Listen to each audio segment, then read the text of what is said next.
Hey everyone, welcome back to the channel. I have a really good story for you guys to listen to. And if you have a story of your own to share, please send it to me by my link in Reddit or my email below listed in the description. Thank you, and I hope you guys enjoy. I never knew my parents. I do remember my mom a bit. She disappeared when I was little, and my father, well, I heard he left on the day I was born. Some even connected the dots of my father having something to do with my mother's disappearance. But I wouldn't know. So I was raised by my grandparents. They were strict but very loving.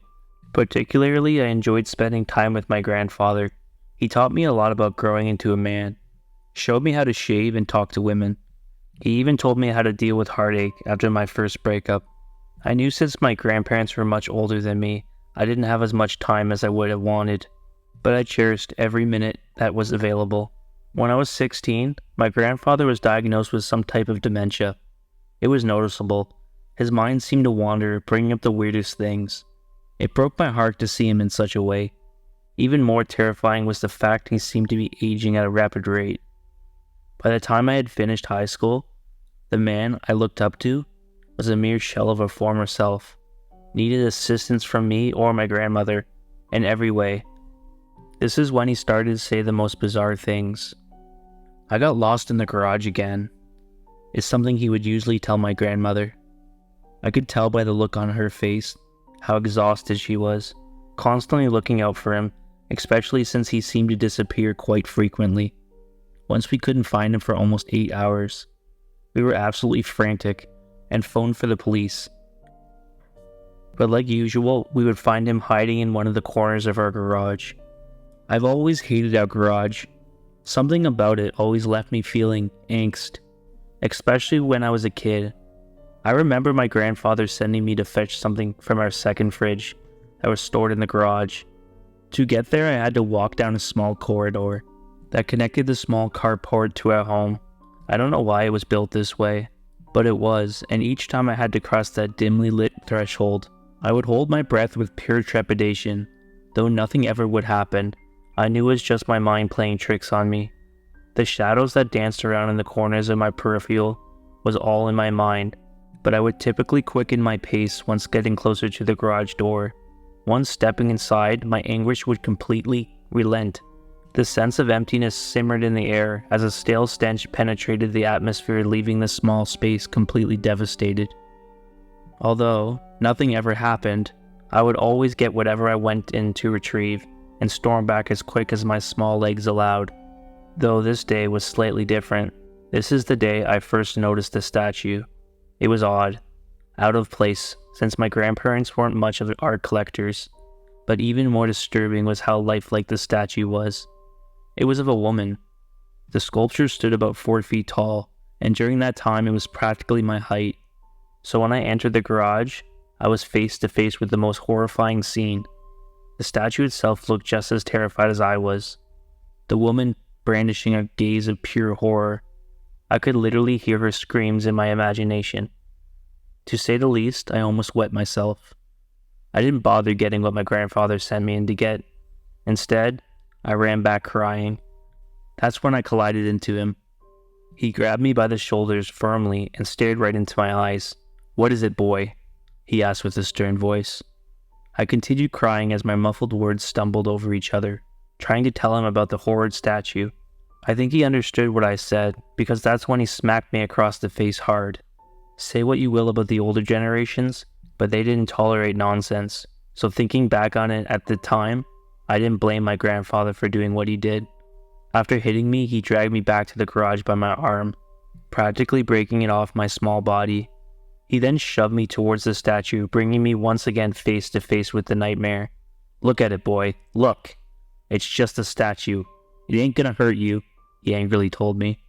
In the moment, I felt silly for ever being scared of it, and quickly wiped away my tears as I gathered myself. "Where did you get it, Grandpa?" I whimpered out. He snorted and then garnished the hugest smile I've ever seen him make, as if I had asked him some profound question. "I collect beautiful things, son. The more beautiful, the more I want it," he told me as he brushed his hand across the statue's terrified expression. That's when this one smile dropped, and his stoic frown returned. "Don't you touch them, you hear me? "You leave them be," he ordered. I did as I was told, and from that day on, anytime I had to go in that ill-fated garage, I would just ignore the statues, seeing that my grandfather appeared to collect more of them, each one demonstrating its own expression of fright. I became numb to it, even though the feeling of dread would linger at times when I had to enter that small room. Even when I got older, it always felt as though those statues were staring at me, their eyes following each step I took. I asked my grandmother about them once, and she told me the same thing my grandfather had told me when I was a kid, that he liked beautiful things.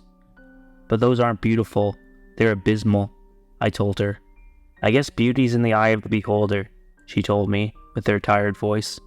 Something even more odd were how the statues would constantly change. Sometimes my grandfather would have several, and other times he might have just one, and each time it would be of a different woman, but always with the same look of terror. My curiosity for the abnormal works of art never evaded me. I just learned to look away whenever I had to go in there, mainly to look for my grandfather. As the dementia took hold of my male role model, I used the opportunity to start tossing away the monstrosities, each time sneaking one out of the bag and disposing of it in our trash bin. Neither of my grandparents were the wiser. Oddly enough, the statues kept appearing, even with my grandfather slowly falling into senility. Was someone bringing him the statues? Perhaps the artist, I pondered. I never really thought about who was actually creating these hideous sculptures. That's when I decided to thoroughly inspect one of them. Searching for the creator's name, I picked up the statue and turned it around in almost every direction, but I couldn't find any indication of a signature.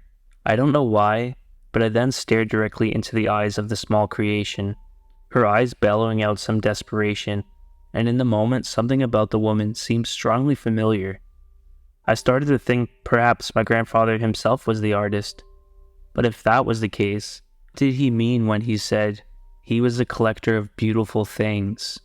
Maybe my grandmother was sculpting these nightmares, but that still didn't make sense. The mystery to the origins of these lifelike statues captured my attention, and I became a bit overwhelmed with the concept of getting to the truth. Against my own judgment, I set up a wireless camera in the hellscape garage, hoping to see the person that was bringing my grandfather the sculptures. I reviewed the footage every day after work, but never saw anything of significance, except for once. My grandfather cautionally entered the garage, slithering across the view of the camera, and then he seemed to disappear. The camera was wide lens. It practically captured the entire garage. The only thing I couldn't see were the dark shadows in the corners. I fast forward for the next several hours, but still the garage lay vacant. My eyes glued to my computer screen as the lines of forward progress jived around until finally there he was. To my astonishment, he appeared out of nowhere. I rewound the video to the exact moment he seemed to manifest and noticed there was a time glitch in the recording. About a 3-second lapse. I was left bewildered on how my grandfather could suddenly appear in a matter of seconds. I grabbed my chin as I softly stroked it in deep thought, trying to figure out what this all meant. As the months passed away, my curiosity faded. Seeing how ill my grandfather was, becoming my focus was on him, and supporting my family after all. That's all I had. Though the statues just kept showing up, no matter how many I threw away, they seemed to haunt me. While the garage kept its menacing presence deeply wedged in the place I called home. Then the unthinkable happened. My grandmother suffered a stroke. She didn't make it. It was a nightmare. The only mother I've ever known, now gone. Now it was just me and my grandfather, alone in the house. I had to watch his every move since he kept disappearing. To say the least, I was devastated. Not only was my family falling apart, but I was exhausted. Taking care of someone that you love as they wither away is something I don't wish upon my worst enemy.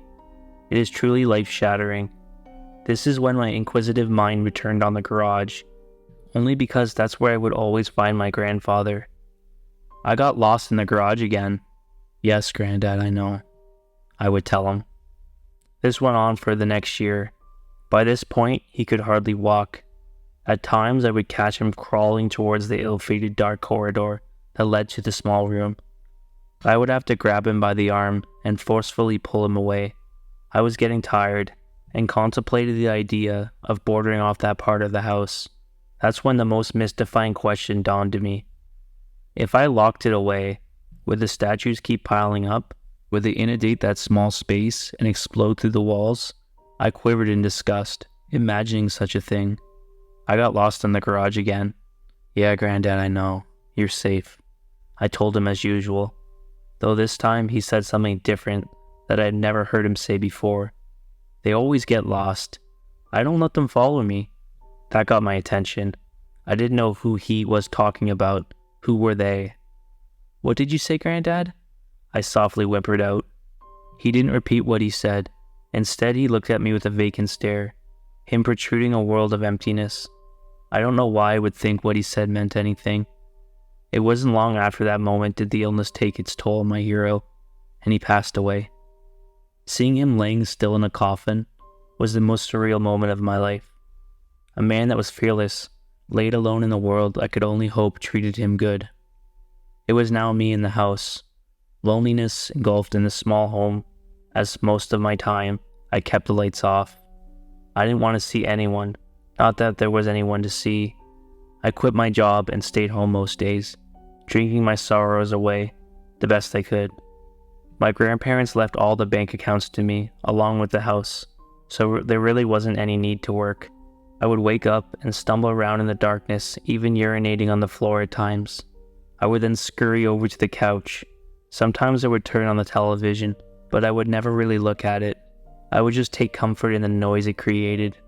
I did rummage around some of my grandfather's belongings, trying to resurrect that deep connection I had with my once hero. I didn't find anything of significance, though I did discover an odd sketch he had folded up in his wallet. It was a bizarre design of lines, going in different directions. At first glance, it looked a bit like a puzzle. I don't know why, but I stashed it in my pocket. Perhaps a feeble attempt in trying to reconnect with the man that taught me so much. It wasn't until one night was I about 14 beers in and realized I had run out of alcohol. I practically destroyed the kitchen looking for something to drink. It was past curfew to buy more, but it was too early for me to stop. This is when I remembered the second fridge we had in the garage. I hadn't been in there for months, but figured maybe there was some leftover Chardonnay my grandmother left behind. It was a long shot, but being sober was something I was not comfortable with. I stumbled across the kitchen, kicking empty beer cans out of my way as a stench of rotting food simmered around me. I entered the dark and elongated corridor that led to the garage and walked through. I collided against the walls as I did my best to stable my balance, and that's when I remembered the mystery of the garage. I remembered being so frightened of this corridor, always letting my imagination get the better of me. This time in my drunken state, I laughed at the fictional ghost that haunted me as I angrily swung at dead air. But I stopped after a few seconds. I was already out of breath. Nothing was there. Nothing was ever there.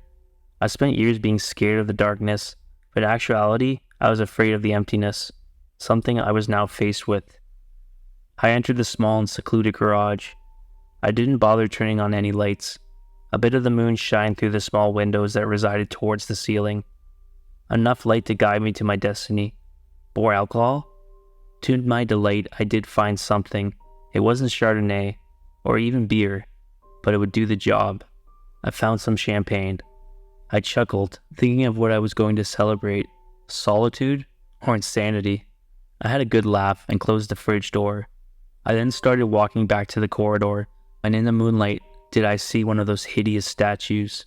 I had completely forgotten about them, and I fell backwards on the floor from being startled, clashing down with a heavy thud. Luckily, I didn't break my bottle. Shit, I yelped out. As I sat on the floor, I began looking around, searching for more of those little demons, but it was the only one. As usual, the woman looked terrified. I promptly got up off the floor and headed towards the sculpture, picking it up and raising it over my head, with a malice intent, ready to destroy the horrid creation, but then stopped myself, thinking of how much my grandfather cherished these things. I carefully placed the statue back down on the floor, my head dipped down with defeat, sorrow pouring out of my heart, I could feel tears slipping down my face as I shuffled my way back to the corridor. I was ready to collapse back down onto the couch and drink until I blacked out, wishing to never wake up, to remain in the world of slumber, or even better, in the realm of nothingness. As a dark thought swirled around my mind, something caught my attention, which was, the corridor seemed to be longer than usual, and subtly my misery quickly morphed into befuddlement. I began walking a bit faster as the shadows that I mocked mere minutes ago now seemed to be gaining around on me, and soon I collided into the door. A sense of relief washed over me as I giggled from how silly I was being. I opened the door and stepped through. To my astonishment, I was back in the garage. "What the hell?" I whimpered out as I still held my bottle of champagne. I shook my head, thinking now maybe I drank too much, so I headed back towards the door, this time a bit more aware. I walked down the dark, infested corridor, and like before, it felt stronger. I had quickened my pace, but tried to keep my cool, understanding this was all some alcohol-induced hallucination. I outstretched my arm in the pitch darkness, waiting to feel the firmness of the door. After what felt like minutes, I finally felt it. I quickly stepped through, and to my dismay, I was back in the garage. Though this time I wasn't alone. It was more of those disgusting statues, at least 10 of them, all staring at me with those gross, terrified expressions. This wasn't all. The garage itself seemed bigger, as if it had increased in space, but even more disturbing was I now saw another door. "What the hell is going on?" I cried out. My heart must have been racing a million miles an hour as I finally relinquished my bottle and grasped at my head in confusion. The sounds of my champagne shattering on the floor rung out like church bells. This is when my memory gets a bit foggy. I don't remember much other than the room spinning as I began to vomit on the floor, and a cloud of haze inundated my vision. All I could do is sob as I passed out. I woke on the kitchen floor. The cold marble soothed my burning body as the sunlight seeped in through the windows. I had the hugest headache, but remembered everything that I saw. I stood on my feet as my body cradled back and forth trying to gain my balance. I stared over at the corridor and felt fear creep into my very soul. I thought of the statues. Were they keeping me there? Did they not want me to escape? I didn't know what to think, but I knew what I wasn't going to do, and that is I wasn't going to let the experience stop me from drinking. After leaving the house for the first time in weeks to get more beer, I pondered on my experience. I spent most of the day doing my best to convince myself that it was all some gruesome nightmare. It indicated of how lonely and sad I was, so I kept to my routine, sitting on my couch in the dark as I pounded one beer after another, trying my best to forget the sorrows of this dreadful reality. I even bought myself some smokes, something I didn't do often, but figured why not do things that could lead me to a death quicker. So I spent most of the night drinking and smoking. You can probably guess that I was truly at rock bottom. I even entertained the idea of ending it all, but a stronger thought seemed to keep crawling its way back into the forefront of my thoughts, and that was that damn garage. I needed to know if what I saw was real. Was this what my grandfather meant when he would get lost in the garage? I put my smoke down on the couch and stormed towards the dark corridor, with only the moonlight shining through the windows to guide me. I gripped the doorknob to the mystifying space tightly as I deeply inhaled, scared of what truths I would discover. I cautiously made my way down the darkened and vacant corridor, treading carefully not to encounter some ghastly entity. As I finally came to the garage, I held my breath and entered. As always, it was dimly lit and isolated, sounds seemingly able to escape the clutches of this small space. I looked around carefully, being ready for the unexpected, but didn't see anything out of the ordinary, not even those dreadful statues. I slapped myself against the head, berating myself for being so impractical, thinking anything would reveal itself, and I headed back towards my kitchen. As I entered the dark corridor, the now familiar sensation of endless walking invaded my senses, as I knew I had returned to the nightmarish realm of uncertainty. Making my way to the door, I once again was back in the garage. I repeated this several times, and ended up the same, back in that poorly moonlit room. After about 5 attempts, I was finally face to face with those demonic statues, but this time, they didn't look like how they usually did. Instead, they were human size, about 5 feet tall, Other bodies contorted in disfigured positions, frozen in place by some unnatural force. Staring at their faces, their lifelike features still projected terror, more alarming as how tears seemed to slip down their porcelain skin the closer I got to them. This is when I finally saw the extra door. I could feel fear doing its best to conquer me, but I had to know, where was I? Perhaps this was the afterlife, and only by passing through more doors would I be able to see my grandfather. So I entered the mysterious additional door, ready to encounter whatever creature this world felt like dishing at me. As I slithered my way around the disturbing life-size statues, I began to hear the faintest sound. It sounded like a melody, as if someone was humming, but more specifically, a woman humming, a song. It was coming from the new door. I couldn't tell you why, but I felt attracted to the soft voice, like a mosquito attracted to one of those blue light traps. And with that, I proceeded to the door. As usual, stepping through was the all too familiar corridor, and I walked down now with more confidence than trepidation. Stepping back into the garage, I could see how much more bigger it had expanded. It practically the size of a small warehouse. Luckily, those horrid sculptures were gone, and I found myself alone. I felt like exploring around, but quickly saw that there were now 2 additional doors added to my journey. I contemplated of which one I should venture through, but then still heard that vague sound of humming, and decided to follow the beautiful sound. I traveled through door after door, getting closer to that beatific harmony, wanting to know who was creating it. I no longer saw any statues, but the once small garage only grew to the size of an abandoned building, while revealing at least 10 extra doors to me. Though my choice of door was simple, I continued following that beautiful sound of music. My soul guided me towards whatever afterlife I deserved, and after several more trips down the rabbit hole, finally did I get to that realm that was bigger than anything imaginable. A void in space that seemed to hold the secrets of the universe. This wasn't a garage, but rather a new world. My ears picked up on how loud and present the humming had now become, and something in the back of my mind captured me. The melody sounded too familiar, a sound of discernment. "Hello," I shouted, hoping whoever was making such an angelic noise would respond. That's when the humming had stopped. I narrowed my eyes in the dimly lit void, hoping to see anyone, and that's when I spotted the bit of movement. It was a person, or at least I presumed it was. In fact, it looked like a woman. "Hello, please stop," as I pleaded at the figure. It seemed to be running away from me. I dead?" I asked. Finally, the person stopped to look at me. The face had been disguised in the shadows of the realm.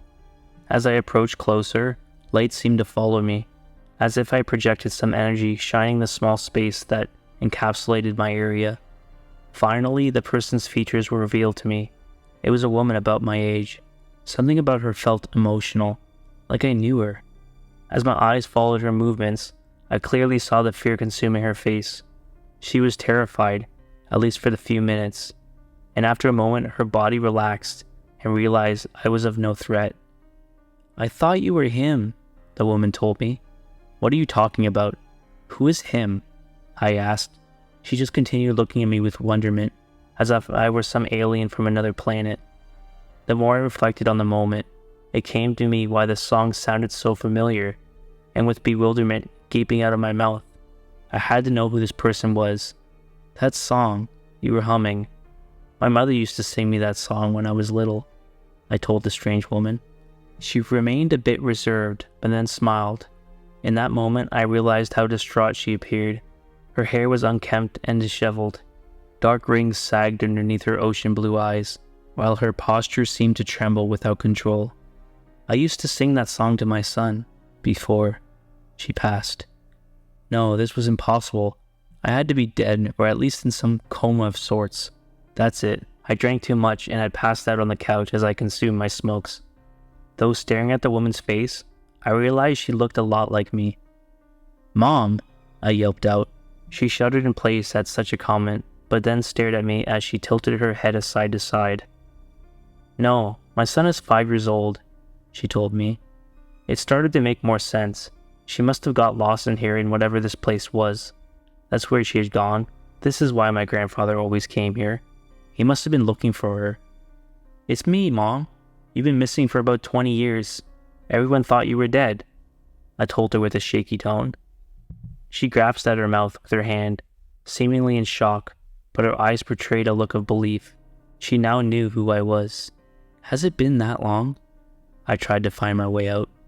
"I wanted to get back to you, but every time I was close, he would drag me back in, deeper and deeper each time."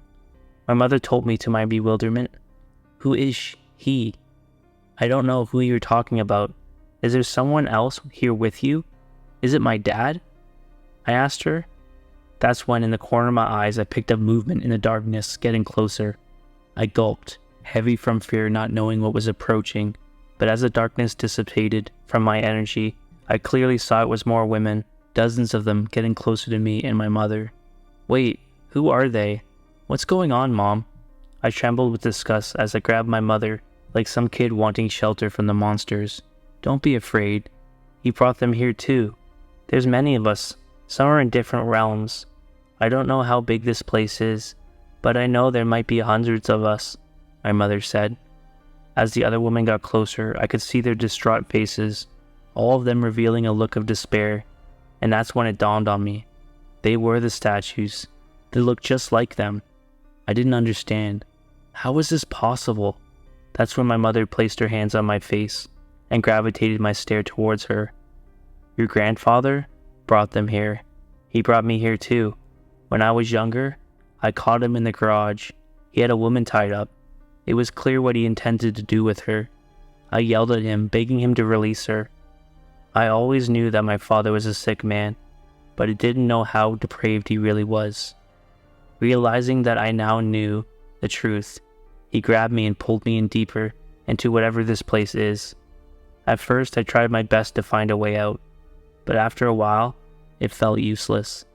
Occasionally, your grandfather would come down here to visit the girls, and I would follow him. Wanting to know how to escape, I would always get close. I knew I was close, but he would always catch me and drag me back. I'm not the only one. Plenty of us had tried to find a way out, and I think some of us had escaped, because they disappeared, unless my father did something to them," my mom told me. "The statues, that's what happens to them when they get close. When they almost find their way out, and I know, I would throw them away. Was I killing them?" I began to shake my head in disagreement, not being able to accept such a story. I could feel my stomach turning knots along with a sudden urge to vomit. "No, impossible.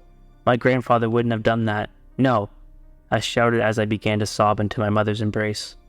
That's when I smelled an odd odor. I saw the other woman looking around, presumably smelling the same thing. "What is that?" my mother asked. That's when I realized it was the scent of smoke. I remembered leaving my lit cigarette on the couch, and that's when I saw a bit of smoke simmer into the empty sky above. "We have to get out of here," I told the woman. "No, there's no way out. I'm sorry, son. You're stuck here too," my mom told me. "You don't understand. I think the house is on fire. I don't know what happens if this place gets burned down. We have to go." That's when a spark of resolution ignited into my mind. The weird design I found in my grandfather's wallet. I reached into my pocket and pulled it out. Looking at it, saw that it was a map. The intricate turns, it was like one giant maze, but with this, I saw the way out. "I know how to get out of here. Come on, Mom, let's go," I frantically yelled out as I grabbed my mother by the hand, dragging her along with me. By this point, the stench of ash strengthened while the days of heavy smoke became more visible. It was even blocking my vision. I did my best to interpret the hand-drawn map, closing each door, carefully not wanting to backtrack. I could see some of the girls were getting left behind, but honestly I didn't care. All that mattered was my mother. I gripped her hand tightly, not wanting to let go, afraid of her being gone once again. I don't know how, I knew. Perhaps it was the cloud of smoke that inundated the air, or maybe intuition, but I knew we were close. Seeing the garage slowly shrinking back to its normal size, we were almost there, and I smiled with excitement. That's when my mother stopped me, yanking her hand away from mine. "What are you doing? We just have one more door," I told her. "We can't leave the other girls behind. We need to go back for them." I looked around and realized it was just us. Everyone else seemingly wasn't able to keep up. I got a bit annoyed, and grabbed at my mother's hand, trying to forcefully pull her with me. "No, we have to go back. It's because of your grandfather that those poor girls are trapped here. We need to save them, and if you don't want to help, then so be it. I'll do it myself," she angrily told me. The smoke filled the small garage to the point I barely could make out the shape of my mother. I began choking and gasping out for air, but Mother did not relent, and she ran back into one of the doors. "Mom, no, wait!" I whimpered out, trying to grab at her. I felt dizzy. My eyes were burning from the ash, while the place itself raised in temperature. I was losing my vision, and I fell to the floor, wishing my mother to come back. As I laid still on the floor, I could see ambers of fire beginning to penetrate through the ceiling, though I felt calm knowing I would now enter into the eternal void of the afterlife, and I only prayed that my mother would be there. That's when a fireman burst through the garage door. He was wearing some breathing apparatus, and I assume he must have saw me on the floor. That was the last memory I had. I woke up in the hospital. I didn't suffer any injuries other than the smoke I inhaled. I tried explaining to everyone about the garage, about the woman, about my grandfather. They all just looked at me like I had lost my marbles. Maybe I did. Apparently that cigarette I left on the couch sparked the fire. They told me that breathing in all that smoke could have led me to having some hallucinated dream. At least that's the official explanation. But I know the truth. I drove back to the ruins of what was my home the next day. I rummaged through the wreckage, looking for any signs of the garage, and that's when I saw it. The porcelain skin glistening in the bright sunlight. I ran over and uncovered it, my heart beating with intent. I prayed it was her. I wanted it to be her. Looking at the statue, it was intact. No cracks, no scuffs, but to my dismay, it was not my mother. I looked at the face, and it was no longer terrified. Instead, its small face had a look of hope. I carry that statue everywhere I go, because hopefully it will help me find a way back. I often dream of eventually getting back in. Maybe not any day soon. Perhaps when I'm an old man. Maybe I'll resemble my grandfather, and I will carry that statue in the garage, only for her to manifest into a real person. And maybe then, she will smile, hug me for saving her. Perhaps that's when I will hear a humming coming from behind me, that sweet song that once cradled me to sleep. And just maybe I will turn around and she will be there happy to see me. Just maybe. One can only dream. I know that was a longer one, guys. I hope you guys did enjoy. The next couple videos will be probably 10 to 15 minutes, but I do hope you guys enjoyed. And as always, stay depressed.